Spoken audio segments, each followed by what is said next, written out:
No.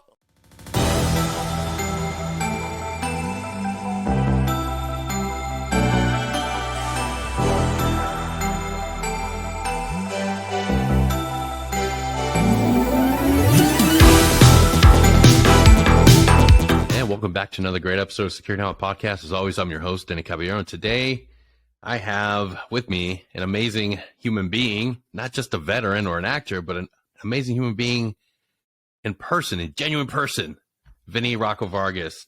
Vinny, thank you for being here today, man. Thank you for the invite. Insanely inspirational and such a great representation to what our generation of veterans can aspire to be. So I want to say thank you for taking the time and coming on today. Thank you, man. I appreciate it. There's a lot of nice words. I don't know if I deserve them all. Oh, that's all right, man. That's watching you as still serving and going through my years of service and seeing you kind of grow through the lens of like, oh wow, like this is a real human being that was just doing what I'm doing right now. Like we didn't get to see that a lot. The stigma and the stereotype was, well, once you're done doing this life, you just burn out. You just sort of burn out, or you go do a 9-to-5 in a factory, and that's good enough. But luckily, we've got guys like you, Evan Hafer, great examples of all the things you can do. If you want to do it, if you have a passion and drive, nothing is stopping you. Yep. So that's something that I believe all of us have been able to see. So yeah, thank you for that. Thank you. No, I mean, everything you said is, I believe in that. I believe that for a long time, we kind of lived in the bubble of what is expected of us. I think it was hard during, this last 20 something years of war. The only veterans who got out of war and accomplished anything were the ones from Vietnam. And I think we were so disconnected from them that we really didn't have, I guess, a trailblazer in our society that we can look up to and actually kind of relate to a little bit more. And so just by chance, guys like me and Matt Best and whatever, there's several names out there that kind of have stood out throughout the years because of the power of social media. And, I think I don't think we meant to be that, but, just by chance of, easy to find content, people could look up and say, oh, that's a veteran. Oh man, I can do that too. Yeah, absolutely. And I love the fact that your story doesn't just happen overnight. It's years of honing yourself. I mean, you didn't just leave the military. You stayed active in reserves, I believe, and then continued to serve in Border Patrol. And you continue to give back all the while you were developing and growing and honing your craft. Yeah. But I have to say, while all that is remarkable, what I want to focus on today is your transition mentally, physically, spiritually, because come to find out, I've gone through the same journey kind of, and when I'm trying to help others understand that it's not a matter of if, it's when. If we don't take care of ourselves, if we don't put the same amount of effort and consistent work that we put into like looking for a new career, looking for our next thing into ourselves, we can fall into a lot of pits, addiction, mental health crisis. But with you, I think there's more story that we're not getting. And I'd love to get some insight onto how you dealt with that. Yeah. I guess you want to just talk about how I started on the path of kind of like my own self-wellness. Yeah. I pretty much fucked everything up.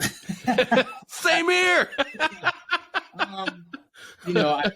There's a time in my life that I was alone in a big house. I didn't even turn the lights on. I'm watching, by chance, Sons of Anarchy, right? But I'm sitting there very lonely, ordering my food, eating alone, making 120 plus a year, like financially successful, career-wise considered successful, but emotionally completely empty. I was just drinking, and I had my kids, but the relationship of that just completely crumbled, and for good reason, right? Not just only my own, but I can only blame myself for my lack of being there, my lack of being a relevant parent, my lack of being being a relevant counterpart in a relationship. Didn't help. In the healthiest of relationships, if I continue that manner, I wouldn't have a relationship still. And so, for me, I found myself there and I started to write. That's the first time I really started to write. And I realized like, man, I might be considered to some very successful, and I might be the guy they call on in times of need as a special operations border patrol agent doing rescue, search and rescue. But I had no one I feel comfortable calling for my rescue. Yeah. And it's just like, I wrote that the house is just as empty as I feel inside. What's the point of turning the lights on? Yeah. It's genuinely how I felt.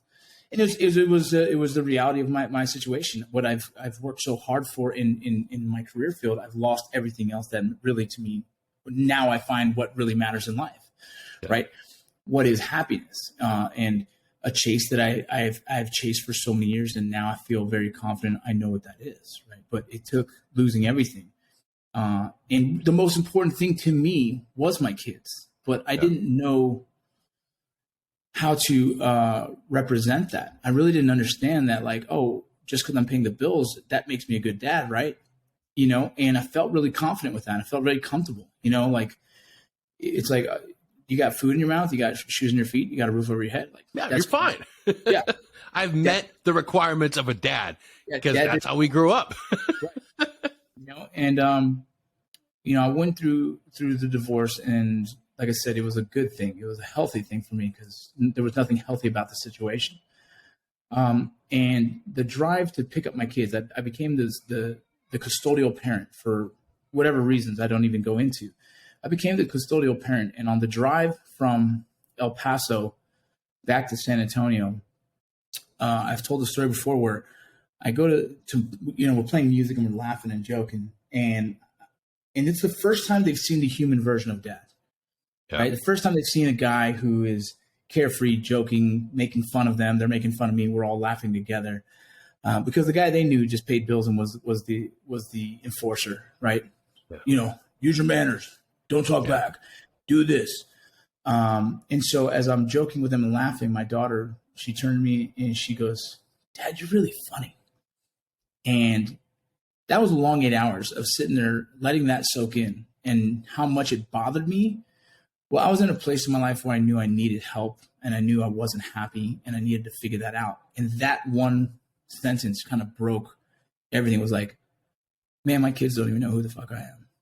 They have no clue that I make everyone around me laugh all the damn time. This is what I've just done in the most stressful environments. It could be in Iraq. It could be in Ranger School. I find a reason to make fun of someone, or someone to make fun of me, or laugh about my own misfortunes, right? This is just what I've done. I've just grown accustomed to just being that guy that goes like, fuck. You know what I mean? Like, yeah. Everyone's getting smoked and dusted off, and everyone's like, ooh, and I'm sitting there like, yeah, that's fucked up. And I'm smiling about it, right? Because that's just how I've coped with those hard moments, right? Even in Iraq or Afghanistan, and it's a 6-hour mission, and all of a sudden someone shoots a dog, and you're like, please don't tell me we got another engagement, because I'm 6 hours into this, guys, and I got no water, right? I'm tired. So, so I've always been that guy to find that humor, but my kids have never seen that version of me because they haven't had enough time with me, right? They haven't had human interactions with that, and when they did, I was drunk. So I can't even remember those days because they're like, you remember the time? I was like, I don't. I'm sorry, because that wasn't my concern. At the time, it was like I was home, but I was so empty. I was just like, let me get another beer. Yeah. Let me see how much whiskey I can drink, right? It was just a really weird time in my life, and I didn't understand it. And that was a path where I decided like it was time to be a relevant father. And that was the motivation to slowly work on everything else, right? It was kind of like the first step of my ladder, right? Yeah. Was be a good dad. And then when you start to identify being a good dad, that means like, what else does that mean? Not just being there and being relevant, but like try and be healthy, right? I know I struggle with some post-traumatic stress stuff that I'll never be able to understand, right? I'll never understand why one thing bothers me more than another thing, right? There's things you see, all these little weird things in combat, and why specific things eat me alive that I can't figure out. Yeah. So eventually we found a counselor who did EMDR. Her name is Tanya Glenn. She's out of Austin, Texas. An outstanding woman, right? She spoke to me as a human and not as a doctor, right? She said, I don't care about your fucking emotions. She goes, I don't care. It's a chemical imbalance. That it's a chemical issue that happens from too much cortisol. Blah, blah, blah, blah. All this, and I was like, Okay, so I'm not a bitch, right? In my head, right? Because I'm raised, right? Because we're raised to believe you are weak if you have these weird kind of emotions. Yeah, And we're led to believe that emotions and feelings are something that men should just never have. It's like the old Irish idea of you take everything, you bottle it down deep, deep down, and then you die. Right. And that's exactly like, not only is that being taught in every alpha community, right? But it's also in every Latino community in that era. Yes. Right. If you cry, you're a bitch. Don't be a pussy. Right. And you're like, nope. I won't. You know, like, you might be embarrassed, and you might be hurt, but what comes out is anger, because embarrassed and hurt creates tears, but anger doesn't. You know? Yep. And so misappropriating my emotions, not knowing how to manage them, right? It took a long time to understand that, right? And it took breaking down an ego, right, to start to create a very human side of me. And that comes from counseling. And then, if we fast forward, here's a list. I've done counseling, and the list goes on for how many different counseling that I've tried. Group therapy, I hate it. I'll always hate it. Right? I'll always hate it because for some reason I can't wrap my head around some of these people's stories. And I'm like, I don't know. It's a truth of mine. I'm sorry. I'm not a nice guy for that, but I don't like it. Right. Like little Johnny can't tell me weird things, and I can't sit here and judge him. Right. And I don't want to be that guy. So don't put me in the environment to do that. The other day I stubbed my toe and it was the worst thing ever. And then you got to sit there and be like, thank you for sharing. Meanwhile, you're constantly replaying like the most horrible shit in Afghanistan. And you're like, trauma. It's this weird thing. And I know I don't like that version of me, so I try to keep myself out of that. That circle. Yeah. Because I'm also like, I would kick this guy's ass in a fight. Why? I don't know. You got to make sure that the group you're in completely is a little more closer to who you are. That's the one thing I did find. It's a lot. I can be compassionate, but at the same time, please, more warriors, more of the same type of people. It made it harder for me to let down my own guard. And so, I found different kind of, and I have a talk therapy therapist currently that it's an incredible dude, man. And I can be honest as all hell. And he just he just understands me. And it took time to get that. Like people that are listening now, like if you think your first counselor is the answer, like try the second, third, and fourth, find the one that really fits, because they're probably all qualified to do their job, but there's going to be personality conflicts. There's going to be things that don't blend, and you have to find the one that does. And then when you do, man, that relieves a lot of stress. That just the anxiety alone is showing up, right? That's gone, Yeah. And so that opens a lot more opportunity. Besides counseling, man, I've done stem cell treatment, right, to try and fix some of the pain, right? So there's a lot of pain that goes on when you're in the military and jumping out of planes and carrying heavy rock and not realizing what that happens. But I eventually had a really bad back, and I had to get stem cell treatment to try and fix that. And it's mitigated a lot of my pain, right? It helped a lot of my neck issues, right? My knee issues. I've done, I've done float tank therapy, and that's incredible. That's a way to take a deep dive into everything that's on your mind, man. It's a little scary at times. You know what I mean? Sense deprivation is awesome. But going back to that pain though, is when you can't take a moment away from being in pain, you can't downregulate. You can't stand in the space of therapy and be able to take any of that in. Yeah, people don't get how pain management is such a valuable thing, because, dude, I was 35. So I'm 41 now. I was 35 years old, and my wife and my daughter were helping me up the stairs to get to my bed. Yeah. That doesn't make you feel worthless. Oh, yeah. I don't know what will.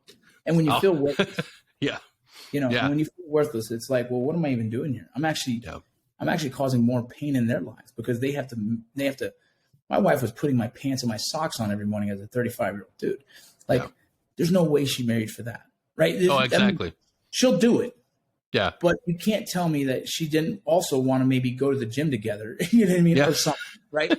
Take a long hike, to a waterfall would be beautiful. But no, Dad has a bad back, so let's just sit in the car. No, absolutely. My wife had to start using, I would fall a lot. I had a lot of balance issues, and my wife didn't want to say anything. So she just starts putting night lights everywhere, so that I could see small changes. Yeah, I'm like walking around. She's constantly like try chasing a toddler with a mustache. Nobody wants to do that. The house baby proof. Oh, it's just my husband. You guys got a little one? No, my husband. No. The Latino man over there with a mustache. That's Panda me with a helmet and pads on. But yeah, it's incredibly, at the moment, you're like, shit, man, this is it. Like, but the reality is, once you're able to, okay, it's like this for right now. I'm going to accept it. I'm going to start putting my health first and start believing and being an active participant in my recovery. Yeah, I still have limitations. Yeah. But the man I was a year or 2 years ago, not the same person. I couldn't talk in a conversation like this, like rapid talking.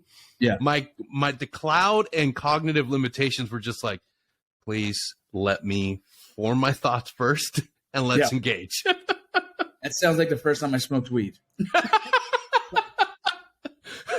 had some of that conversation, but you guys already passed me, so I'm going to hold that back. Absolutely. I'm absolutely sober now, but that's it. So again, like on the path of wellness, I've done anything you think of. I'm absolutely sober, 100%, 3 years and running. Hell yeah. I mean, the list goes on where I continue to find out. I've done breathing treatment with one of my little gurus here in town. My son's coming in. You got to go out. I'm working. Oh, you look like Spider-Man. Come here real quick. Hurry. This is my little superhero. That's perfect. That's why we do the work. That's the ultimate reason. Like, yeah, man. I continue to find new things to enlighten myself. Like the gut health is something I'm learning. I'm falling back in love with fitness, right? Yeah. My capabilities are not the same. I would love to be able to run 5 miles one day, but I'm a big boy now, right? I put on a lot of mass on top of fat. That's not lie, but I would love to get down to a running weight because I enjoyed that. That was something that I really personally enjoyed. And, I never thought I could do it again because of my back, but now my back is doing well. I'm trying to build my core around it. I'm trying to build my body back up to where I can start with 1 mile. And if I could run 1 mile, then I'll get to 2. Right. And so, I've given myself, it's 2 parts, man. Not only am I working on me, I'm working on the wellness. I'm working on health. I have a 11-month daughter. And so I heard this on a podcast and it fucked my head up, dude. I do want to be the guy that walks her down the aisle. Yeah. I don't want it to be a complete stranger because I'm not there, right? Whether it's my health, whether it's whatever it is, I don't want to leave that up to someone else to walk my dog. That's mine. That's my gift to myself. Be there, motherfucker. You know what I'm saying? Yeah. And so for me, that means I have to do all the things right now, right? I just found I had high cholesterol. I'm like, what the fuck? Come on, God, what else you got for me, bud? You know what I mean? So I'm in that boat as well. There's a list of the world coming down on me, and I could either sit there and let that happen, or I can try and counter it all. And that's what I've been doing. I've been doing it with therapy. I've been doing it with every modality, right? What it's called. I've done almost every modality you can think of, and I have a list that I'm still heading towards, right? Like ayahuasca is an interesting one. I'm going to keep researching it, right? Yeah. I'm probably going to do here soon is the ketamine trip to help with some of the depression. That's another great one that's just now starting to get a lot of awareness within our community. There's a long list of them, bro. And I know where I am in my life. I know where people kind of observe and watch me, right? People are like, oh, what's he doing? And so I kind of brought it upon myself to be the guinea pig for the community because I'm doing it for myself too, right? And so absolutely, I'll tell everyone how I feel about every single one of those, and hopefully it can help someone find a little bit of comfort, you know what I'm saying? And not only am I doing these things, I'm also doing a deep soul search of my own. Like, what makes me tick? What am I proud of? What do I want to chase? And how am I going to continue to get better? Right? Like, we have a lot of people that suffer from not knowing who they are anymore. They get out of the military. Identity. Right? Like, you hear that all the time. It's like, well, how do you find your identity? You got to fucking try a lot of things to figure out what you don't like. Let's start there. Like, I don't want to dig ditches. I promise you, I hate that. I know I'm Mexican, but I'm not that Mexican, homeboy. You know what I'm saying? Split trenches are not fun. I don't want to do that anymore. I almost don't go camping because it reminds me of military, right? But I know what I don't want to do. Yeah. Well, that's good. Get the fuck out of here. That's not going to be my career field. That won't be my choice, right? And so throughout the years, I've falling into a place where I'm really happy with in the entertainment space, because it keeps the way I've structured my life, it keeps me home the amount of time I feel is valid and fair for the family. It keeps me humble because it's a damn chase, and it also keeps me actively thinking because it's a creative space. I'm using my brain, right? It's like running a mission, and it's like METTC. Like, how are we gonna do this? We'll see when we get there. You know what I mean? What if the weather gets in? Cool. We'll have to adjust fire, right? And so, my life is nothing but a thought process all day long, which keeps me excited and keeps me on my toes, and it keeps me, curious to the next thing. So, which makes me interested in continuing to keep going forward, right? Like, it's exciting to not know, but as well as you can still kind of manage your own life by creating cool shit. Yeah. So, in the entertainment space, I almost break it down like branches. You got acting, you got writing, you got producing, you got directing, and then you got who the fuck knows, something else. I don't know. But my point is, like, that sounds exciting. I don't know yet, right? Like, that's what I'm into. Whatever this is, we're getting there. But in the end of the day, like, I don't feel uncomfortable with shifting gears in entertainment because it's all under the same umbrella. Yeah. But in life, when you shift gears, you go from like a cop to a nurse or whatever, and it's almost embarrassing that you got to start over again, right? You're like, come on, oh no, I didn't like it, right? I did firefighting for 2 years. I fought a fire, and I was like, fuck this, dude. You know what I mean? You got to try more than one, though. No, one and done. I kind of did too. I didn't get in the first one. I saw it, and I was like, well, that's kind of cool. The second one, my dad's a firefighter, 32 years. My brother's a fire. He's a damn fucking battalion chief in Chandler, Arizona. And then I met this fire in a tour bus, and I'm like, no, man, this is not for me. It's so hot in here. I have this visualization of you just putting everything down and just walking away. Nah. Genuinely, like, when the fire's out and I get out of the bus, they hand me some oxygen. And I took it all off, and I looked at the chief and said, I'm done. And I headed my gear, swear to you, got home, and it was like, I'm never doing this again. So, still covered in smoke and soot. Yeah, no, I'm not doing it. It's just, it wasn't what I've grown. I've grown in this place where maybe I didn't expect, but I grew up wanting to be a professional baseball player. And if that wasn't going to work, I was going to be a firefighter because my dad would come home from fire smelling like fire. And I was so in awe of it. I thought it was beautiful. It was gorgeous. I saw the movie Backdraft and I was like, Backdraft, yeah. My dad. Yeah. So, like, it was romantic to be a firefighter at the time. You're the hero. You're the guy that everyone looks up to. My father was that. But half of my Thanksgiving dinners for the family were at a firehouse. You know what I mean? We would get there. I'm like, can I go down the pole? He's like, yeah, go ahead. You know what I'm saying? Like, It was my life. It was the culture that I was raised in. And I said, if I don't make baseball, I will be a firefighter. But life shifts gears on you real quick. And I went to the military, and I did 4 years with the 2nd Ranger Battalion and learning how to shoot guns and train and blah, blah, blah, blah, blah, that my whole heart changed. Yeah. What I found I was good at was running and gunning. Was being a part of a small team and accomplishing these missions, right? And so I'm in a fire. I'm like, this isn't that exciting anymore. When I was younger, this was the top notch, man. Yeah. Now, this is not it. It's got to be something where I'm carrying my gun and I'm chasing bad dudes, right? And that's where my head was like, yeah, fuck this. I know firsthand, it's not for me. Yeah. So I applied for the Border Patrol, and and then from the Border Patrol.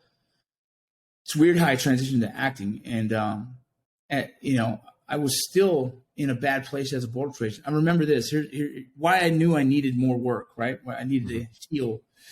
I was chasing a dude in the border, similar to how you would chase a dude in Iraq or Afghanistan, right? What we called at the time was called a squirter, right? You go into, you breach the door, and boom, dude starts scattering. And if the objective is a known bad guy objective, and we already know these are the target, right? Then you can engage on a squirter. So the ROE, right? Rules of engagement, for those who are listening, probably don't know too. the rules of engagement were like, that was absolutely fair. It was fair game to do that. And so I'm in Del Rio border, Eagle Pass border, and we're chasing this dude. And the crazy thing how life goes, bro, I'm wearing night vision. I'm holding a rifle and I'm running, and I'm wearing the same boots I had in Rainy Town because they're comfortable still. Right? You know what I'm saying? They've got a nice patina on by now, and they're just perfect. So I'm moving and shaking, trying to chase this little dude down. And I can waft how he smells. And it smells very similar to an Afghani. Someone walking in the desert for 4 or 5 days has a very strong body odor. Yeah. Which smells very similar to Afghanistan. So now the smell I'm chasing is Afghanistan. What I'm wearing on my eyes is giving me the representation of Afghanistan. I'm in a desert like Afghanistan. I'm carrying an M4 like Afghanistan. And then there's some burning shit in the background somewhere that I'm like, oh no, for sure. We're in Afghanistan, bro. Yeah. And so I'm pulling up to engage. And then it's like, wait, where the fuck am I? And I did this about 3 times before I finally caught the dude and just snatched him up. Boom, right? And I was like, pop of my night vision. And I was like, holy fuck, I could have done 20 years in prison. Yeah. Because that's not the ROE in America. You know what I mean? You don't just shoot people. Yeah. And so that terrified me, man. That terrified me to no end, where I was like, I don't know what to do about that one, but that shouldn't happen again, right? That's a dangerous position to be in, right? And I don't know. I was just, it's like, I didn't need my rifle to be out. I didn't. I usually just go chase, hey, parte, you know what I mean? Yeah. And it's not this threat, but I turned it into a threat. Imagine me running after you like this. You're like, yeah, fuck that. Boom, right? Like, I was the boogeyman for that guy that night. And God saved me, whoever did, from not pulling the trigger, from myself, Yeah. So those are things that kept happening that I had to keep shifting and like realizing like, this is not good. Right. Yeah. And then the sobriety came from anyone listening. Just look at the last 20 people that who've killed themselves. Just ask, what did they do that night? Were they drinking? Yep. Every single one of my friends was drinking. If that's not an indicator, right? If that's not an indicator, like there's something there that we need to look into, I don't know what is, dude. I'm going to school still, right? I'm always just challenging myself to grow, like mentally, physically, emotionally, blah, blah, blah, spiritually. And at first I was going to be trying to be a counselor for veterans. I realized fast that I don't want to take on anyone else's problems because I still have mine. So exactly, we'll put that in the back burner for now. But in the studies, man, there was this one course we're talking about post-traumatic stress, and it's talking about alcoholism and post-traumatic stress. Put those combined, you can create suicide ideology. It actually is a chemical thing that gets created, right, from so much trauma and consuming so much alcohol. It starts to manifest that. Yeah. But there's a white paper study, right? This is like this is facts, homie. Like, no, there's no like bullshit here. And that was enough to be. I told my wife, like, we were going to work on having kids together, right? And I said, hey, we should just not drink for a while and try and clean ourselves up, get our bodies healthy. And then as I'm going through the class, this is happening. It's like, it's just happening at the same time. So I'm reading this. I'm currently sober at the time for trying to have, we had to do in vitro, right? So very, very sensitive process. And we wanted to not spend so much money on the process and do it right. And as I'm reading this, I said, I don't know if I'm ever going to drink again. And then by chance, another friend committed suicide. And then I asked him, I was like, was he drinking? Like, yeah. I'm like, that's it. I'm done. Absolutely. And that's a thing that I keyed in on as well, that just always bothers me, that guys are so willing to look at everything else. We could look at everything else, but they never want to say, well, it could be the alcohol. If everybody you knew was dying from eating chicken, or right after they ate chicken, they'd kill themselves, you'd say, well, fuck, I got to stop eating chicken. Yeah. Dude, there's absolutely, alcohol doesn't enhance your life. It doesn't make things better at all. It's not something that we need to survive. And some of my closest friends have had that fight. And I am so proud of the ones that are finally able to say, you know what? I don't fucking need this in my life. It doesn't provide me anything. And every single time I've put myself in a bad situation, it's been the person, or it's been the thing that was riding shotgun with me. It's literally been right there next to me. I remember my first week on set with Mayans. Everyone's doing this little party, and I brought 7 bottles of alcohol. I mean, I'm pumped to be on the show, dog. Like, I don't know how long I'm going to be here. I'm just celebrating the fact that I got here. I'm sitting with some of these icons that I've watched my whole life, and I'm like, bitch, I made it. You know what I'm saying? So I'm imagining we're going to pop bottles, dude, and celebrate, right? This is the moment. So I bring 7 bottles of liquor, bro. They're all sober.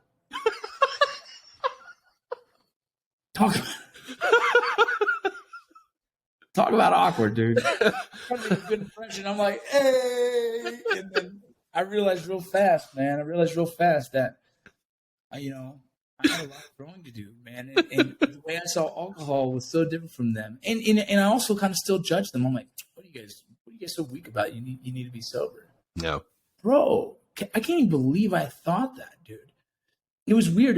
That's how much we've been manipulated and put into a drinking community. Like, the military is nothing but a drinking culture, right? Because any kind of party you have in the military, they're providing alcohol, right? That's the thing. It's alcohol's and provided. Imagine they did that with like heroin. Hey guys, we're gonna have a party. Here's heroin. Let's have a good time. Let's have a good time. Yeah, but no one get a DUI and let's no one OD. Okay, and you're like, okay. Yeah, that's what we do. It's a community that genuinely thinks that's okay.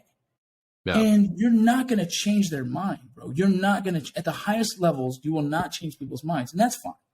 Yeah. Our path is our own path to fucking make, right? But I refuse to be quiet about that. I will say, like, here's the truth. All you got to do is ask them to check their friends and tell me how many of them were drinking the day they committed suicide. That's all you got to do. The reality is, like, a lot of us have lost more men from after the military than we did during the service. And so they should be concerned about what that means, right? And they should be concerned, like, how? And how do I not be one? Or how does none of my friends lose any more friends? Because if they've lost someone close, it fucking hurts, dude. Yeah. We just lost a Ranger, bro. Neil Curry. That's my fucking dog, bro. I was texting him on the drive, like, hey, bro, where should I live? He goes, live next to me. I'm like, no, dude, I'm not living in Provo, homie. And we're arguing about this. Yeah. And, I didn't see him as much as I should have. And I didn't build a relationship, as much as I could have. I'm doing my life. He's doing his. But every time I saw him, it was a reconnection of brothers and love and how's the family. And, the last thing he said to my wife was, he asked her, like, how's she doing? And he said, no, really, all this stuff in his life going on, how are you really doing? And, Christy told me about that, and it bothered me, dog, because it's almost as if, like, no one asks him that. Yeah. He's got a fucking smile on his face every time you see him. He's the most incredible person I've ever met. He's someone I've looked up to. And that ate at me a lot, because I'm like, damn, I didn't even take the time to ask him. I didn't even take the time to be, we're just like, bros. I didn't take the serious approach of, like, how's everything doing, dog? Like, outside of all this fucking bullshit, social media and all this fake crap, right? The fake shit that we show the world, right? Our highlight reel. Absolutely. How is everything else, And I don't know if he would have ever confided in me, but it eats me alive that I didn't take the opportunity to try. And he did for my wife, dog. Like, what the fuck? That's how good of a person he was, dude. Yeah. So, even the guys who have smiles on their face still battle, right? And guys Absolutely. Like me still struggling. And the only thing I can say is, like, you have to take the strides daily to be the better version of yourself. Like, every day you got to be better. And that's why I've taken this approach, right? That's why I'm sober. That's why I'll chase every way you can ever think of that's called healing and wellness. Like, let's look into it. Let's see if it works for us. Let's try. It's absolutely imperative that we show the reality of what it looks like to get better, to get healthy. Because being vulnerable is one of the greatest gifts.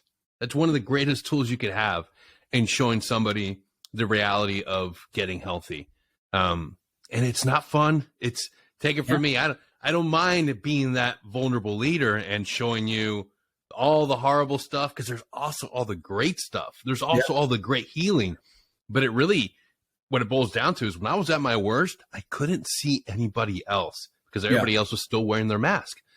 Everybody's still a champion. Everybody's still a solid Green Beret. Why am I the only one suffering? I'm so fucking weak. No, you're not.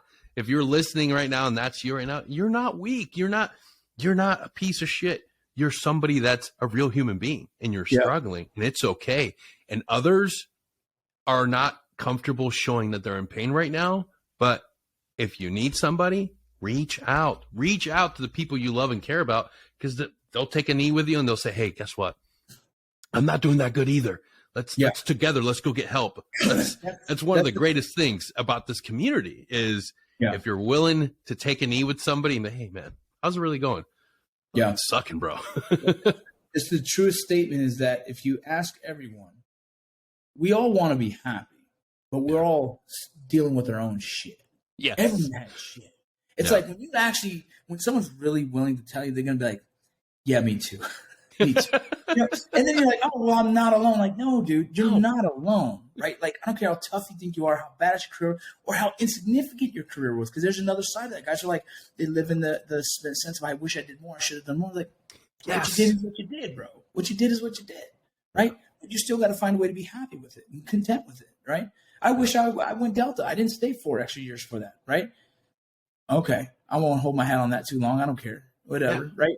But it's a thing that we humans forget that everyone's going through the human condition. Yes. How do you find a way to be happy? Yeah. Right? And what is happiness? Some people think money's happiness. I'll tell you right now, it's not. Money is not. Like paying your bills is comfort.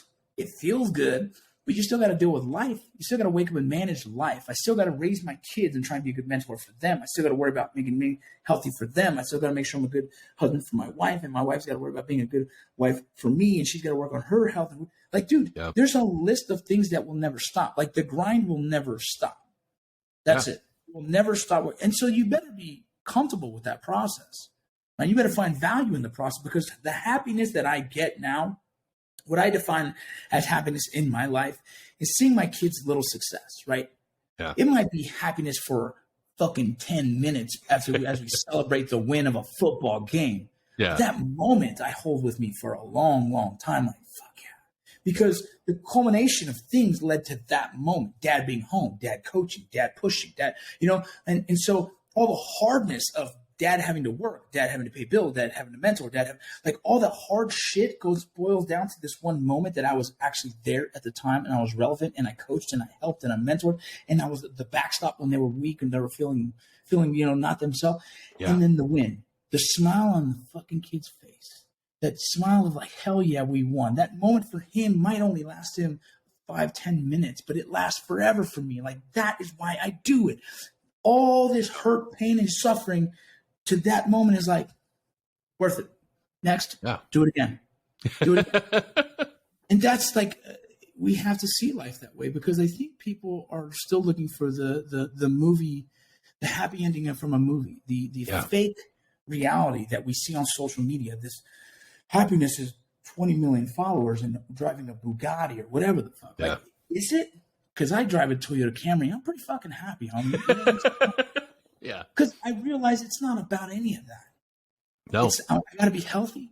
I got to raise these kids. I want to maintain this really healthy relationship with my wife. I want to, I just want to, and I want to challenge myself, because the small accomplishments that I make me happy.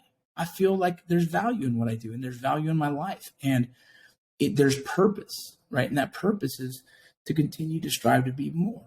Yeah. Right. I just wrote a book. I don't need to mention it, but in that, please do. Please. Because later on it'll be coming out.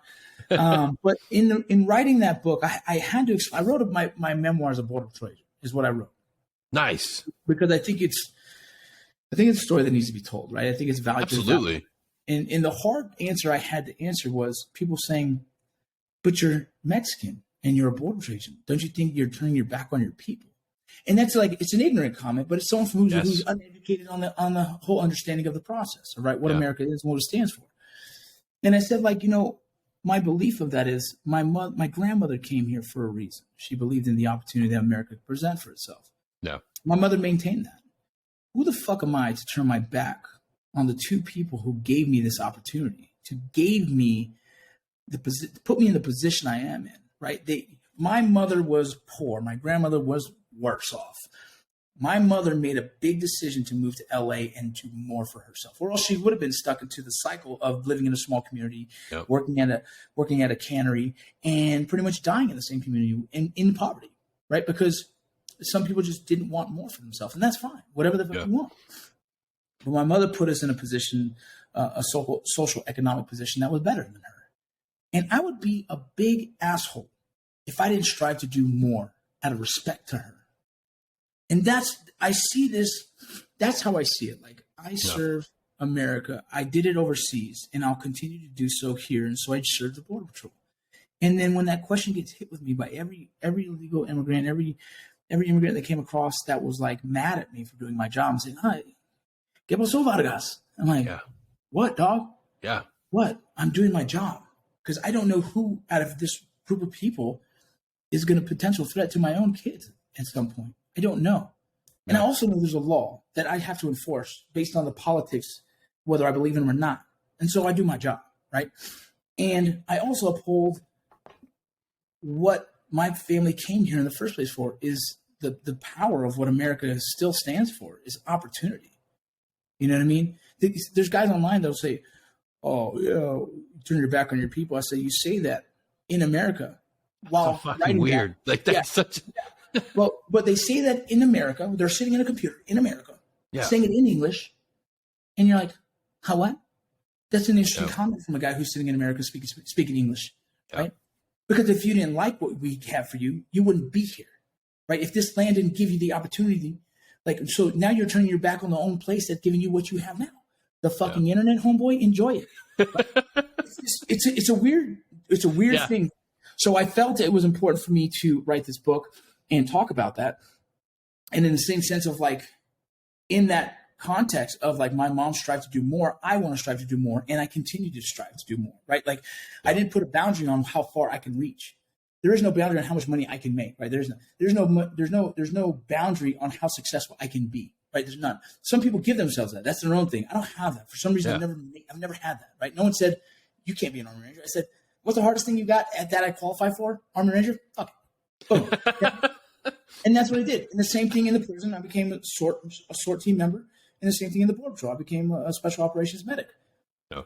There's no boundary for this, dude. It's how far I want to push it. And there's nothing saying, That was the opposite way. When I was growing up, I was told I had no ability to do anything great. And I just the only way you're going to be of service to this country is if you're in the military. And I got in there, I'm like, "Oh, okay, well, I'll just keep doing this."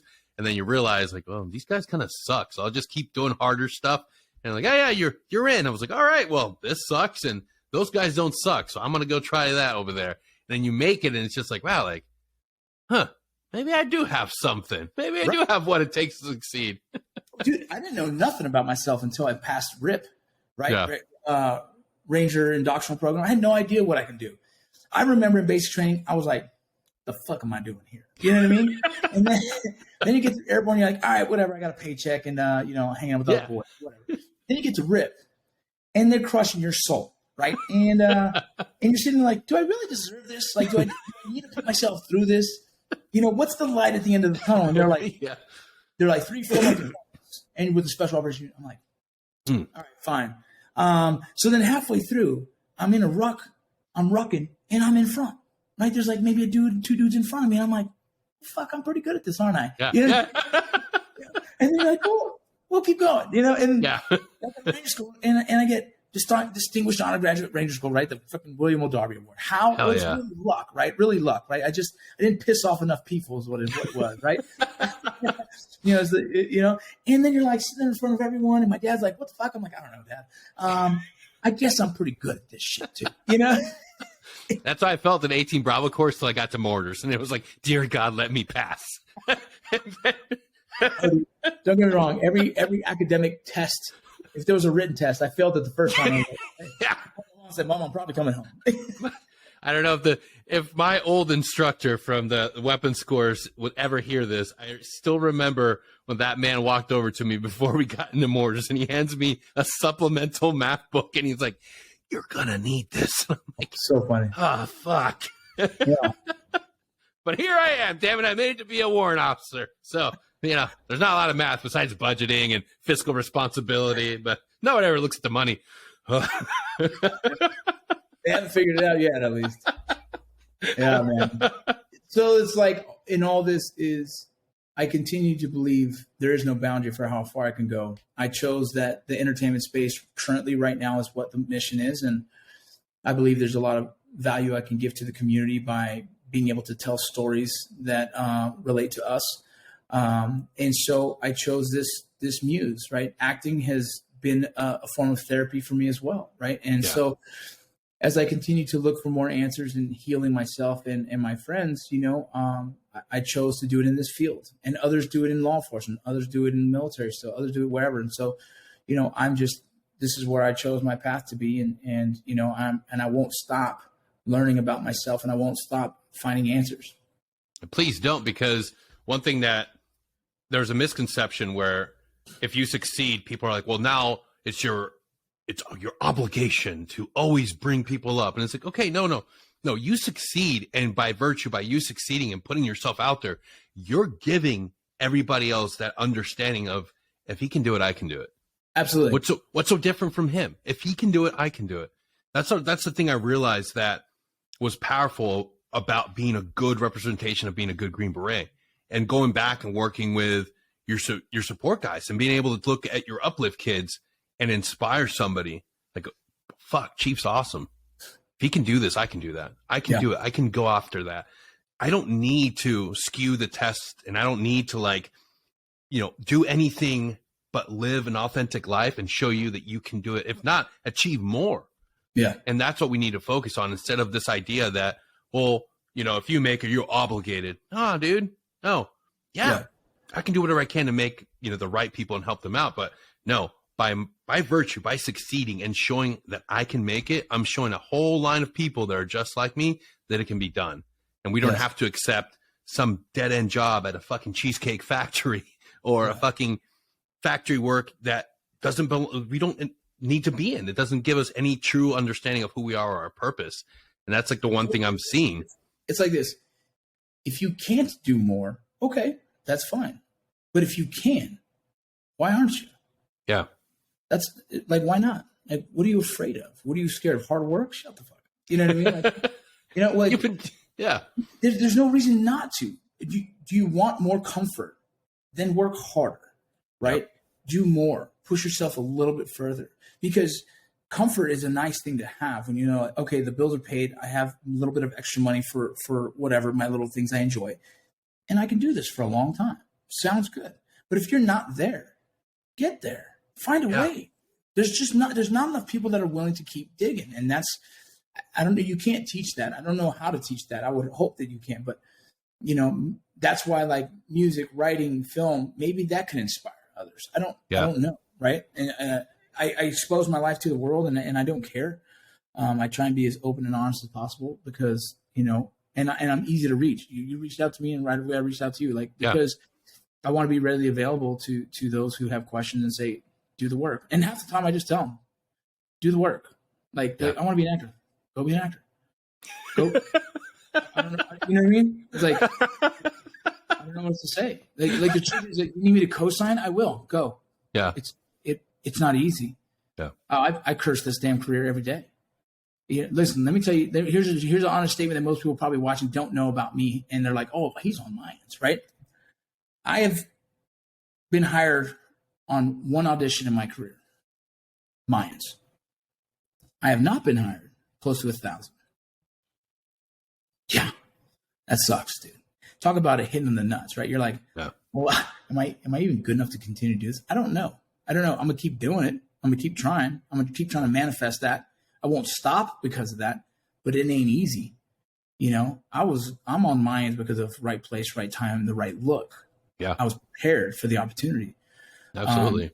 And I've done the most with that. I've went from a guest star to a season regular, a very significant part of the show. That doesn't happen without being good at the job, showing up and doing the work, right? Absolutely. Making hard efforts and not being a dick, right? It's like being on a team. If you're a dick, you're gone. You know what I mean? Like, I'm easy to work with. I do the job. I show up on time. I do the work, and I'll continue to do the work. But it is a hard career field. I've never landed another audition. Not one. Besides mine. Yeah. Up till now. And then who knows? Yeah. There's more to come. And that's yeah, it is, dude. Tomorrow I can end up landing something that's so big that I'm like, oh, well, I'll never need to work again. You don't know. Yeah. Don't be a self-select. That's one thing that continues to be something I can tell people. Like, why are you going to self-select? Don't tell yourself you're not going to make it. Go try. Go fucking try. Go try it.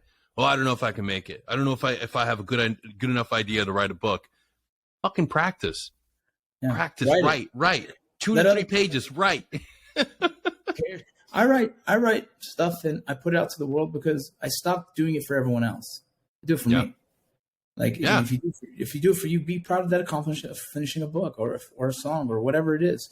Like, all that stuff should never be for someone else. It should be for yourself. Because then there's no disappointment if you only got one person to buy the book. Who cares? It wasn't for you. Exactly. It's for me. Dude, right now, you could publish a book on Amazon by yourself, like self-publish. Like, I've got 3 in the works. Probably be the only person that buys it is me, but hey, I've got them ready to go. And God damn it, I'm an author now. Like, that's the idea, and that's how much you have to believe in yourself. Like, you don't have to wait and I mean, yeah, it'd be great for you to have that great breakthrough book. But man, if you got an idea and you've got, whether it's writing a play or a movie, do it. Fucking get it out there. So just to put that into the truth is that I wrote a kid's book years ago. I wrote a second kid's book years ago. These are just for my kids. It's just like, oh, it'd be cool to have a book I wrote for them. Yeah. And then I wrote a self-help book on Light the Fuse. That book, man, has done so well for the people who needed to read it, and I make no money off it. I made it as cheap as I possibly could on Amazon because I don't care about the money of it. I cared about the messaging of like, here's the truth. Here's how I fucked up life and how I'm trying to fix it. Right. And it has some of my poems in there. It just has some really honest statements in there from my time. I'm going to rewrite it because, I've grown more and I've learned more. Yeah. But from that book and from the other 2 books, and then I wrote a fiction book that, it is what it is. It didn't do good at all. I don't care. I ended up getting a bigger book deal for this portal. I did the work. You know what I'm saying? I put in the work. They said, what have you done before? Here's the manuscript I did here. Here's this. They're like, cool. That was all I needed to build the resume to show that, like, I can do it. Will you invest in me now? I've invested in me. Will you invest in me? Let me see what you've done. Boom. You know what I'm saying? And like, if we're not investing in ourselves, no one else is going to believe in you, dude. You got to believe in you. That's the first step. You know what I mean? And so I believe in what I can do. I believe in my skill sets. I believe in the stories that I can tell, and I do it. And then eventually, it manifests into something greater. And maybe that's the answer. Maybe it's not, but it works for me. And I'm going to keep doing that. I'm going to keep manifesting new shit. Right. I've written 30 something scripts. I think they all suck, but they have some good. You got to be more positive. You can't be negative. You can't be self-deprecating. The fact is, I did the work. Right. Yeah. The fact is, I've completed it. I've completed them. And I was so early on that I can rewrite every single one of them and find some do better. Yeah. But I did it. You know what I mean? I put myself through the Writers Guild screenwriting course. I did it. I'm putting in the work. And now I'm working on a script that I think is extremely valuable. And I believe it could get picked up. And like, none of that happens overnight, right? You don't just wake up and be like, boom, I'm great. Like, you work. Yeah. So, anyone who's listening, put in the damn work, man. As simple as that. Yeah, that's it. Vinny, I can't thank you enough for coming on and sharing your story and talking about real things that we're all dealing with. You're a powerful representation of what a veteran can do if he does the damn work. And kudos to you, all your friends. Shout out to everybody that has been on that journey with you. There's so many. Everybody that you've been a part of and collaborated, they've all paved the way for us, whether it's to be in the entertainment industry or just be an entrepreneur. Everybody you worked with and that team of individuals, everybody, TBI, I can't think of everybody's name. So just everybody you've ever worked with are awesome representations of what you can do when you believe in yourself and you get to work. Again, thank you so much for being on here. And it's been a great show. Thank you so much. Thank you, man. Let me know when it comes out. Oh, wow, that was a good show. And I bet you can't wait for the next episode to drop. And I'll let you know something. It's coming real soon. But in the meantime, why don't you head on over to triplenickel.com and buy some new shirts or hats and and share them with your friends and family, because that's what the new year's about. You know, gratitude, showing it to everyone. So yeah, go to triplenickel.com and use our code Security Out Podcast for 15% off your entire order. Holy.